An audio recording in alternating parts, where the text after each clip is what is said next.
Olá, gente. Aqui é o professor Luiz, trazendo mais uma questão sobre cinética das reações, cinética química. Essa questão aqui da UERJ. A sabedoria popular indica que para acender uma lareira devemos utilizar inicialmente lascas de lenha e só depois colocarmos as toras. Então aqui a gente está falando da questão da superfície de contato, né? É melhor colocar os pedaços de lenha do que colocar a madeira inteira.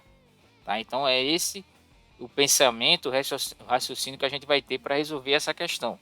Qual é o fator determinante para que essa maior velocidade da reação é o aumento da letra A, pressão, temperatura, concentração ou superfície de contato, que é justamente um dos fatores aí que vai influenciar na velocidade da reação, é justamente a superfície de contato. Quanto maior a superfície de contato, maior vai ser a velocidade da reação. Então, o nosso gabarito aqui é a letra D, tá? No caso dessa questão aí, a superfície de contato é o fator que vai influenciar diretamente na velocidade da reação, indicada por esse exemplo aí da lareira, né? Pedaços inteiros vão demorar mais do que pedaços pequenos, né? Lascas de lenha, tá? Essa foi a dica, a gente volta na próxima. Até mais.